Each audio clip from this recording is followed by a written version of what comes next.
Alright, let's go over today's trade. Let me just get a bit more comfortable. Alright, so let me mark market open. Bear in mind we did have market that was in news at 8 a.m. It came out bearish for GER30. It was bullish for Euro, but so if actual was greater than forecast, it's good for currency. So it was good for the Euro, but then it's bad for like German 30 and all the indexes.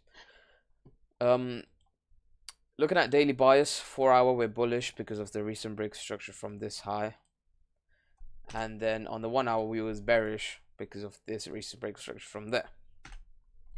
Knowing that, since news came out bearish, I was actually looking for sells. So obviously I think I didn't have it marked out, but on the 15-minute, oh no, I did have it. So there was this high that got swept pre-market, which gave a break of structure on the 1 minute and also a 5-minute order block, which I was waiting for a retracement on. But as you can see, price didn't retrace it on. Okay, that's 15-minute. I had this order block marked, and then as you can see, price didn't retrace until later on a bit.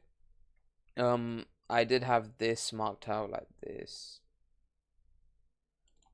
So I had this fair value gap as well and the equilibrium to go short. But then as you can see, 5-minute broke structure right here, and in the strategy, the 5-minute the 5-minute aligns with the 4 hour. So what I did is I switched bias because of the 4 hour move, trying to catch the 4 hour move, which is the extension play, because of the 5-minute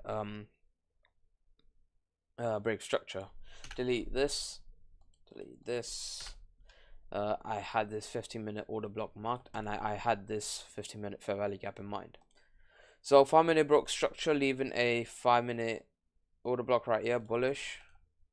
So I'll just delete this for now because you guys already seen it.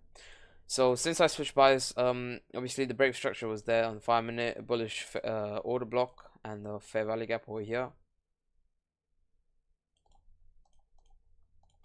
So when on the 1 minute, price broke structure retraced into the order block. There was a 1-minute order block over here as well. So it retraced into the fair value gap, into the order block within the 5-minute order block, giving a bullish reaction candle on which I entered right there. We were still in a 4-hour fair value gap, be in mind, is the reason as well.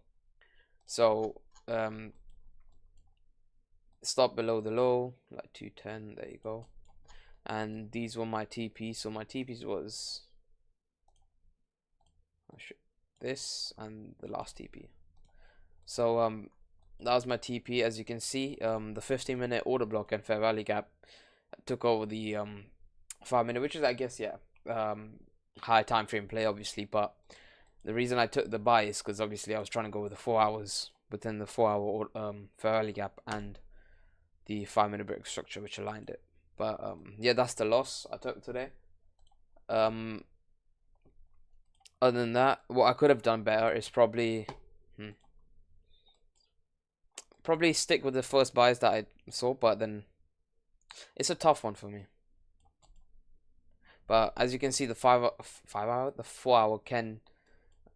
will play most likely later on the extension move to the upside, as it's still bullish. Where we are on whole time highs, so yeah. But other than that, that's the trade of today. Lost. We ended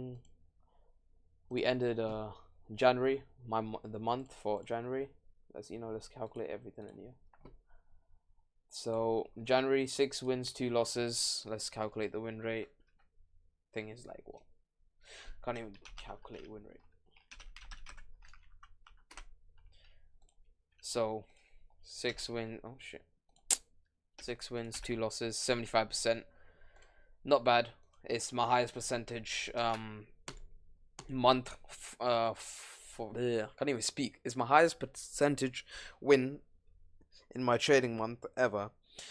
Total of 1.8% gain on this month in my account. Total 1.8% in the gain, as you can see, the wins and the loss as well. Lost 2 in the last, but hey ho.